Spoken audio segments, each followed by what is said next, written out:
저희가 타고 있는 차량은 2025년식 산타페 하이브리드입니다. 2025년식으로 변경이 되면서 어떤 점들이 바뀌었는지 짧게만 말씀드릴게요. 우선은 하이브리드 2륜 사양에도 20인치 휠 타이어를 선택할 수가 있습니다. 기존에는 18인치 타이어만 가능했거든요. 근데 저는 개인적으로 20인치가 밖에서 보면 흔히 말하는 이 짜세는 나긴 하지만 승차감 측면에 있어서는 저는 18인치 타이어가 더 좋게 느껴졌어요. 그래서 제가 선택한다고 한다면 18인치 타이어를 선택할 것 같고요. 각 트림별로 어떤 점들이 변경됐는지도 설명을 드리면, 우선 익스클루시브 트림에는 옵션 패키지에 베스트 셀렉션이라는 옵션이 새로 생겼습니다. 135만 원이 추가되는데요. 여기에는 많이들 선택하시는 옵션인 5개 옵션, 헤드업 디스플레이부터 듀얼 스마트폰 무선 충전까지 다 포함이 되어 있기 때문에 가성비로 구매하고 싶다라고 하시는 분들은 익스클루시브 트림에다가 베스트 셀렉션만 추가하셔가지고 구매하시는 것도 좋은 방법이라고 생각하고요. 프레스티지 트림의 특이사항으로는 현대 스마트 센스 옵션이 기본으로 적용이 됐습니다. 제가 현대차 옵션을 설명을 드릴 때 항상 추가하는 옵션이 안전 관련된 옵션인데, 그 안전과 관련된 옵션이 스마트 센스 옵션이기 때문에 이런 안전과 관련된 옵션을 기본으로 적용을 해주는 거는 연식 변경을 하면서 조금 신경 쓴 게 아닐까라고 생각하고요. 그리고 2025년식부터 프레스티지 플러스 트림이 추가가 됐습니다. 이 프레스티지 원래 트림에 파킹 어시스트 1이라는 옵션하고 헤드업 디스플레이를 기본 사양으로 장착한 트림이라고 생각하시면 되고요. 이것도 가성비 트림으로도 훌륭하다고 생각해요. 그리고 가장 상위 트림인 캘리그라피 트림, 지금 저희가 타고 있는 사양인데요. 이 캘리그라피 트림에는 25년식으로 변경이 되면서 5에서 7인승 전부 동일하게 69만 원이 올라갔습니다. 현재 판매량을 보면 중형 SUV 중에서 산타페가 2등이고, 얼마나 팔렸나 보면 작년 출시된 9월부터 판매량이 측정이 됐었고 24년 8월까지 79,285대가 판매가 됐습니다. 그 중에서 하이브리드는 약 66%의 점유율을 차지했어요. 5만 대가 넘는 판매량을 보여주고 있고요. 지금 2등이라고 하더라도 기존의 그 마스크 쓴 산타페를 생각하면은 개같이 부활한 겁니다.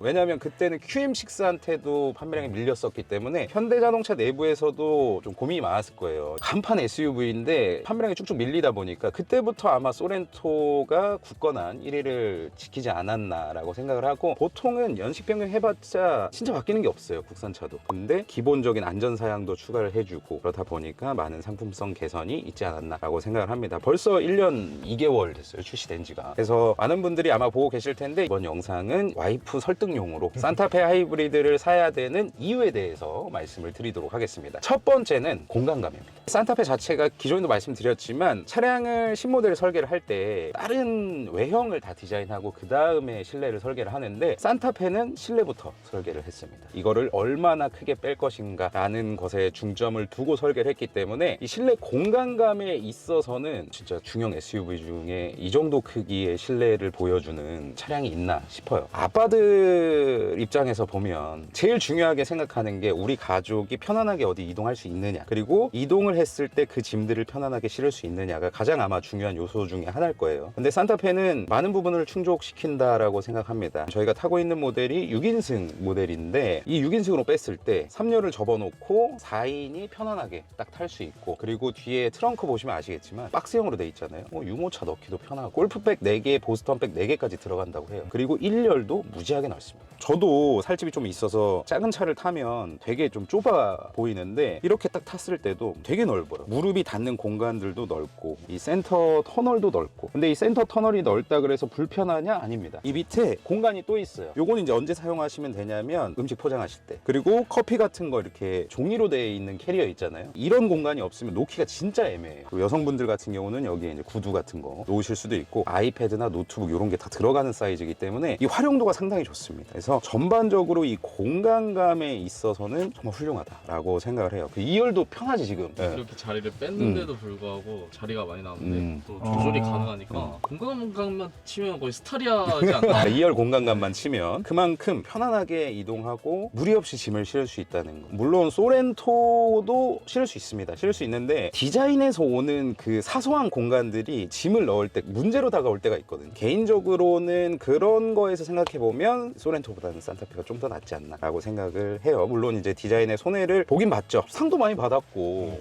에이징도 많이 됐고 처음에 살 때 신경 쓰잖아요. 살 때만 포기하면 어때요? 그냥 실내가 편하면 되지. 두 번째 이유는 지금 1.6 터보 하이브리드를 장착하고 있는 차량들 중에서 카니발을 제외하고 다 똑같을 건데요, 일상적으로 다니기에 충분한 출력입니다. 예전에 자연흡기를 자꾸 생각을 하셔가지고 많은 시승기에도 말씀을 드렸지만, 야, 이 정도 사이즈인데 1.6L가 말이 되냐 이렇게 생각하시는 분들이 많은데요, 지금 다운사이징 터보가 대세로 자리 잡은 지 꽤 됐잖아요. 그래서 충분합니다. 1.6 터보의 하이브리드까지 적용이 된 차량들이 지금 살짝만 밟아볼게요. 39 정도 속도에서 엑셀을 지그시 이렇게 밟아보면 지금 성인 남자 3명이 타있고 짐도 실려있고 촬영 기자재도 붙어있는데도 불구하고 경쾌하게 나갑니다. 경쾌한 측면에 있어서 정말 만족스러워요. 1.6 터보 하이브리드가 중형 SUV라고 부르는, 그 중에서도 많이 팔리는 산타페 소렌토를 타고 미친듯이 밟진 않아요. 우리가 원하는 건 경쾌함이에요. 0부터 50까지 올릴 때 얼마나 잘 튀어나가느냐, 그리고 100에서 130, 40까지도 얼마나 잘 밀어주느냐, 이게 중요한 거잖아요. 근데 출력을 생각해 봤을 때 상당히 경쾌합니다.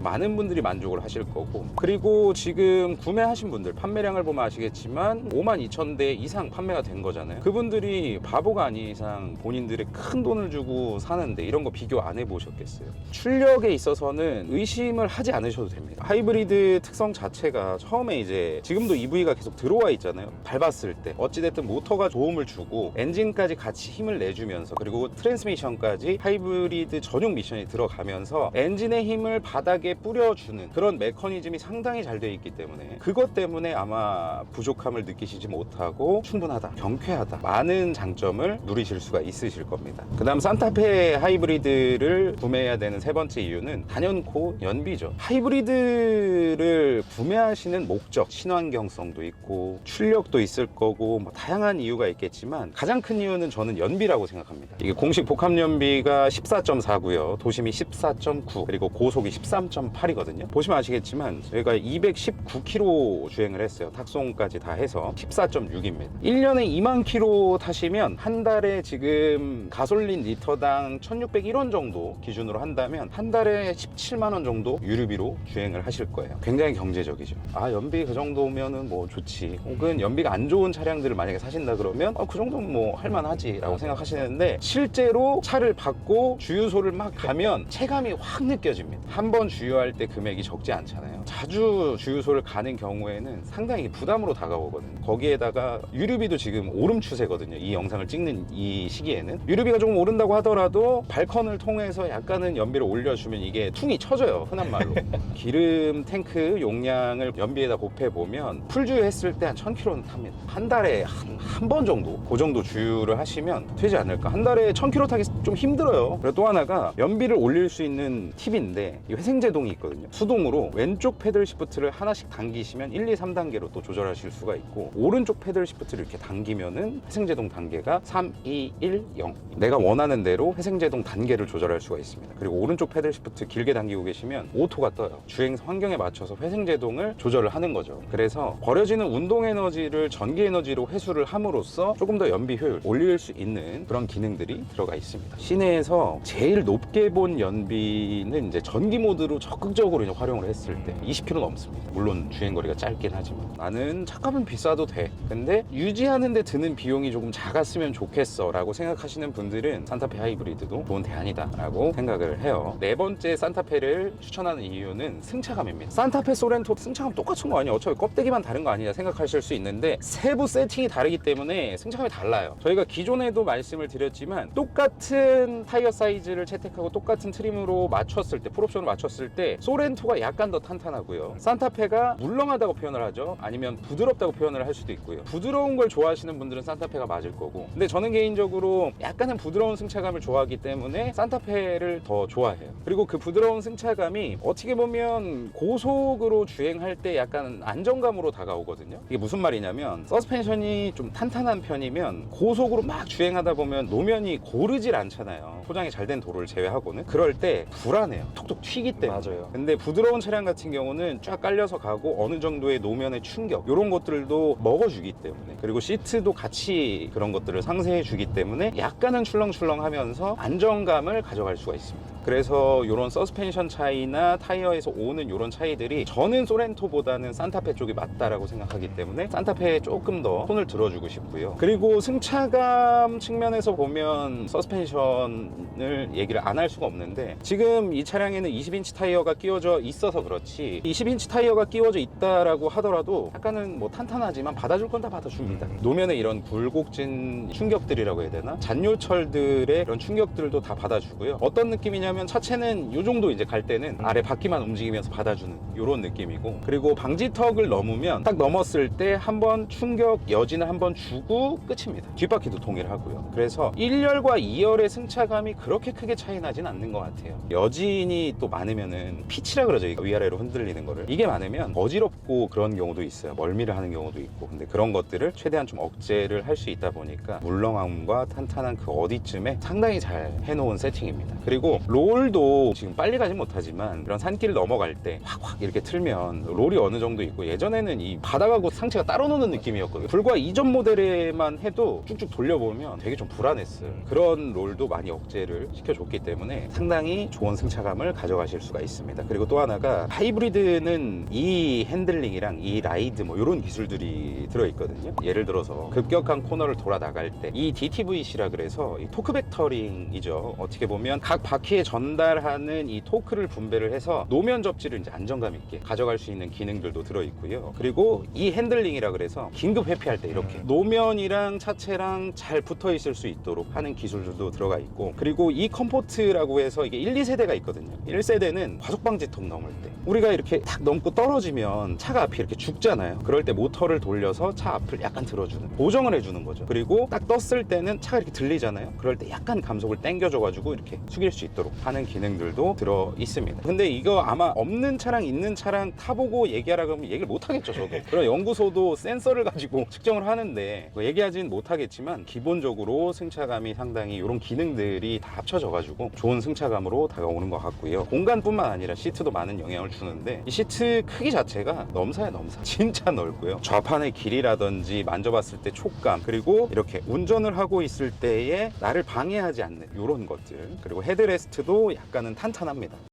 하이브리드 전용 변속기가 들어가 있어서 솔직히 요새는 진짜 부드러워요. 변속으로 인해서 불편함을 느낀다든지, 그리고 엑셀을 탁 밟았을 때도, 그리고 또 감속을 할 때 지금 에코 모드거든요. 버벅댈 만도 해요, 방금의 상황 자체가. 근데 버벅대는 것도 없고, 그리고 모터와 엔진이 붙을 때도 변속기로 인해서 몰라요, 붙은지도. 엔진이 탁 붙었을 때 튕기는 게 있다든지, 아니면 승차감을 저해할 만한 어떤 진동이 온다든지, 아니면 소음이 들린다든지, 그런 게 일절 없습니다. 스포츠 모드로 난 밟아보고 싶다라고 했을 때 미친듯이 튀어나가진 않지만 그래도 다운시프트를 해주면서 지금의 환경, 운전자가 입력하는 그 인풋에 따라서 해주는 반응들도 괜찮은 수준이에요. 그리고 스포츠 모드로 패들 시프트 하면 변속이 되는데 한 타이밍 정도 느린 편입니다. 빠릿빠릿한 변속이라고 말씀드릴 수 없어요. 근데 그렇게 빠릿빠릿한 세팅을 하는 차가 아니잖아요. 부드럽게 편안하게 대중 브랜드의 차량이기 때문에 그런 세팅으로 했으면 많이 불편해 하셨을 분들이 많을 거예요. 운전자만 재밌지. 변속기는 항상 말하지만 다단화가 무조건 좋은 건 아닙니다. 각 단에 따른 에너지 효율, 출력의 효율을 고려해서 만드는 거고, 그걸로 인해서 편안한 승차감을 만들어야 되는데, 지금 하이브리드 시스템이 일본 차들에 비해서도, 독일 차들에 비해서도 잘 되어 있다고 생각해요. 그 다음으로는 승차감에 영향을 미치는 게 뭐 NVH겠죠. 소음, 떨림, 진동 뭐 이런 걸로 인한 불쾌감. 소음이 많이 들릴 수밖에 없는 구조거든요. 근데 공기 저항 개수, 그걸 낮출 수 있는 포인트들이 있어가지고 공기 저항이 상당히 낮습니다. 그래서 그런지 모르겠지만 풍절음 잘 안 나요. 풍절음이라든지 노면 소음 잡는 건 요새 기가 막히게 해놓거든요. 이런 바퀴 굴러가는 소리도 잘 안 들리고요. 그리고 콘크리트로 돼 있는 곳에서도 생각보다 작게 들립니다. 그리고 이쪽 사이드 미러에서 들려오는 이런 소음이라든지, 바람이 차체를 통과하면서 이렇게 나는 소음, 그러니까 다양한 소음들이 이중접합 차음유리라든지 다양한 방음제, 흡음제를 사용함으로써 상당히 많이 억제가 되어 있어요. 지금 공조도 틀어져 있고 한 50, 60 왔다 갔다 하는, 왜냐면 노면 소음이 불규칙적으로 들어오니까. 근데 지금도 진짜 조용해요. 엔진이 딱 들어왔을 때, 그것도 정차 시에는 약간 소음이라고 느끼실 수 있습니다. 이 엔진 소음이 기본적으로 RPM을 높게 써요, 하이브리드 1.6 터보 차량들이. 그래서 아예 아무 소리도 안 나고 아무 진동도 안 나다가 쿵 하고 돌기 시작하니까 처음에는 당황하실 거거든요. 이거 왜 이러지? 초에 시동이라도 그렇지 너무 크게 도는 거 아닌가 라고 생각하시는데 정상입니다. 5번째 산타페를 추천하는 이유는 편의 장비입니다. 첫 번째는 항상 보여드리는 거지만 고속도로 주행 보조 상당히 잘 돼 있고요. 그래서 장거리를 가실 때 자동차 전용 도로나 고속도로에서는 앞차가 서면 설정한 차간 거리에 따라서 같이 서주고, 일정 시간 안에 앞차 출발하면 같이 출발해주고, 예를 들어서 왕복 한 300km 되는 거리를 우리가 왔다 갔다 여행을 한다라고 했을 때 이게 없었으면은 도착하면 바로 뻗습니다. 그러니까 운전 피로도가 엄청 낮아져요. 저 차가 가면 내가 무조건 브레이크에서 발을 떼고 나도 쫓아가야지 라는 생각이 많이 없이 핸들만 잘 잡고 있고 브레이크만 적절할 때 밟을 준비만 하고 있으면 되거든요. 혹시 모르니까. 그럴 때 이렇게 사용하다 보면 나의 무릎도 지키고 심리적인 이런 운전 피로도도 낮춰주다 보니까 이런 것들이 상당히 좋다라고 생각을 하고요. 그리고 속도 조절도 자유롭게 할 수 있고, 구간 단속에 속도 맞춰주는 것도 이것도 또 하나의 좋은 점이죠. 그래서 이런 부분들은 만족하는 편의 장비 중에 하나고, 그리고 여기 컴포트 스트레칭이라 그래서 좋아하시는 분들은 좋아하실 거예요. 물론 풀옵션 차량이라서 그렇지만 골반, 허리, 전신 꺼짐. 제네시스에는 에르고모션 시트라는 이름으로 들어가 있습니다. 이름만 다르게 해서 거의 똑같이 들어가 있는 거예요. 운전하고 1시간 정도 있으면 이게 자동으로 실행되게끔 설정도 할 수 있고요. 내가 수동으로도 이렇게 할 수 있고. 이게 뭔 필요 있냐라고 하는데 벤츠에도 있어요, 이런 거. 그래서 어떻게 보면 큰 건 아니지만 이런 사소한 것들이 졸음 운전을 약간 방지할 수 있는 이런 기능들도 들어가 있고, 또 하나가 듀얼 스마트폰 충전. 이게 있기 때문에 굳이 다른 이 스마트폰 거치대를 달지 않아도 됩니다. 너무 편해요. 이거. 만약에 저희 둘이 자주 타고 다닌다고 가정을 해보면 하나 달아야 돼요. 맥세이프라든지 무선 충전을 할 수 있는 거 하나 달아야 저도 이렇게 충전을 하고 얘도 이렇게 충전을 하는데, 두 개가 있다 보니까 누구와 타도, 그리고 무선 충전을 지원하는 그 어떤 기기도 다 충전이 되니까 좋습니다. 그리고 이거 에어팟도 충전돼요. 그리고 양문형 콘솔, 이거는 이제 애기들 있는 집에서 좋을 텐데 뒤에서도 열려요. 다양한 환경에서 편하게 사용하실 수 있는 거죠. 양방향 콘솔도 아직 산타페에밖에 안 들어가 있어요. 이 영상을 찍는 2024년 10월 말 기준으로는. 그래서 이런 것들도 하나의 좋은 기능이고요. 다음으로 만족스러운 게 UVC. 여기를 열고 이제 저기에다 안경이라든지 이런 타월이라든지 애기가 뭐 쓰는 뭐 작은 물건들 조금 더 컸으면 좋았을 텐데 약간 얇고 길게 빠져 있어가지고 이런 것들이 약간 아쉽긴 하지만, 이런 메모리 시트라든지 열선 통풍 시트, 그리고 2단계로 조절되는 이런 열선 핸들, 그러니까 운전에 필요한 다양한 요소들은 정말 잘해요, 요새 편의 기능들도. 그리고 트렁크를 딱 열었을 때 2열을 전동으로 접을 수 있습니다. 이거 GV80에만 옛날에 됐어요. 나머지는 다 수동으로 접고 막 그렇게 했었어야 되거든요. 근데 2열을 트렁크에서 전동으로 접을 수 있다. 요런 거는 진짜 좋은 겁니다. 예를 들어 트렁크 열었는데 좀 짐이 길어요, 애매하게. 그럴 때 그냥 버튼만 눌러서 2열 접어버리고 짐 넣고 이러면은 되게 편하거든요. 그러니까 이런 것들. 그리고 3열은 굳이 전동으로 할 필요가 없습니다. 끈으로 그냥 빨리빨리 해버리는 게 나아요. 그 다음으로는 헤드업 디스플레이입니다. 이 헤드업 디스플레이가 어쨌든 옵션이긴 하지만 뭐라고 하시는 분들이 있더라고요. 근데 만약에 예를 들어서 내 의지와 상관없이 들어갔어요, 헤드업 디스플레이가 트림에 따라서. 그러면 끄세요, 그냥. 근데 맞아. 한번 켜보세요. 신세계가 펼쳐질 겁니다. 그리고 얼마 전에 T맵이 업데이트가 됐기 때문에 무선 안드로이드 오토나 애플 카플레이로 T맵을 실행했으면 여기에 떠요. 옛날에 안 떴거든요. 지금은 T맵의 안내를, 물론 퀄리티는 다르긴 합니다. 순정 내비게이션을 썼을 때와 T맵을 썼을 때 이 헤드업 디스플레이에 표시되는 퀄리티가 달라요. 하지만 나온다는 게 어디예요? 고속도로 주행 보조나 크루즈 컨트롤을 이렇게 딱 썼을 때 주변의 차량을 아쉽긴 하지만 박스 형태로도 보여주는 이런 것들이 상당히 좋다라고 생각을 하고요. 편의 장비 중에서도 헤드업 디스플레이는 안전에 영향을 미치는 장치다 보니까 이거 한번 써보신 분들은 없는 것 하면 되게 답답해요. 왜냐면 여기를 봐야 되거든. 아니면 여기에 순정 내비게이션 화면에 뜨는 이 속도를 봐야 되는데 이것도 설정을 따로 해야 나오는데 그거를 굳이 시선을 밑으로 꽂아가지고 봐야 되니까 그런 것들이 조금 불편해요. 그래서 헤드업 디스플레이는 여러분들의 안전운전에 상당히 많은 도움을 주다 보니까 이런 것들도 좋고요. 여기까지 편의 장비에 대해서 말씀드렸는데, 요즘 국산차 저희가 타고 있는 건 풀옵션이지만 풀옵션이 아니라고 하더라도 기본적으로 기본적으로 들어가 있는 이 편의 장비들이 상당히 많아요. 그리고 이렇게 차량에 타서 느낄 수 있는 편의 장비들도 있지만 사고 상황이 됐을 때, 사고가 날 만한 상황이 됐을 때 막아주는 이런 기능들도 이 높은 트림으로 갈수록, 혹은 기본 트림에도 웬만한 건 다 들어가기 때문에 상당히 안전하게 운행을 하실 수가 있습니다. 그래서 만약에 구매하신다 그러면 가족분들과 안전하게 어디로 이동하는데 많은 도움을 줄 수 있다라는 게 5번째 산타페를 구매해야 되는, 추천하는 이유라고 말씀드릴 수가 있겠습니다. 기존 시승기와는 다르게 산타페를 구매하는 이유 5가지에 대해서 말씀드렸는데, 안 살 이유도 뽑으라면 뽑죠. 당연히 지금 뭐 풀옵션이니까 5,120만 원이라는 돈을 가지고 중고차 매장에 가면 벤츠고 뭐고 다 살 수 있어요. 그건 여러분들이 알아서 딱 판단을 하셔가지고 하시고, 신차로 국산 중형 한 대 사가지고 공간 좀 좋은 거, 연비 좋은 거, 그리고 편의 기능도 뭐 잘 들어가 있는 거, 이렇게 좀 보신다고 하면 산타페도 답안 중에 하나가 될 수 있다는 얘기를 하고 싶었던 거고요. 너무 안 좋게만 보진 말아주셨으면 좋겠고, 이 모든 의견은 제 개인적인 주관적인 의견입니다. 객관적인 의견이 아니니까 참고 정도만 해주셨으면 좋겠어요. 그래서 이 영상을 보시고 산타페 견적 한번 알아볼까 라고 하시는 분들은 이 영상 고정 댓글에 산타페 최고 혜택 견적 신청하기 링크를 클릭하셔서 견적 알아보시기 바랍니다. 일시불 할부, 리스, 장기 렌트, 여러분들이 원하시는 방식으로 견적 신청하실 수 있고요. 간단한 정보만 입력하시면 최고의 조건을 준비한 분들이 여러분들한테 연락을 드릴 거예요. 그리고 개차를 통해서 차량 출고하고 인증까지 하시면 저희 카드 내 코일 매트를 개차해서 선물로 드리고 있으니까 이왕에 적지 않은 돈을 주고 구매하시는 거, 이런 혜택들 잘 챙기시고요. 그리고 저희 카든 이야기를 안 할 수가 없는데, 카든에서 또 산타페, 하이브리드, 가솔린 이런 차량들 코일 매트가 굉장히 많이 나갔습니다. 믿고 구매하실 분들, 매트 필요하신 분들은 지금 영상의 좌측 하단의 제품복이나 고정 댓글에 카든 코일 매트 구매하기, 그리고 원핀 매트도 나왔으니까 그런 것도 한번 구경해 보시고 상황에 맞게, 모든 건 품질이 다 좋아요. 제가 직접 관여를 했기 때문에 보시고 매트 구매하실 분들은 많은 구매 부탁드리도록 하겠습니다. 산타페 하이브리드 2025년식 캘리그라피 트림의 풀옵션 차량을 가지고 이런저런 얘기를 말씀을 드렸는데요. 이 영상이 여러분들이 와이프분을 설득하실 때 조금이라도 도움이 됐으면 좋겠고요. 아니면 여러분들의 선택에 확신을 조금이라도 더해 드릴 수 있었으면 좋겠습니다. 영상 시청해 주셔서 감사드리고 항상 건강하시기 바랍니다. 감사합니다.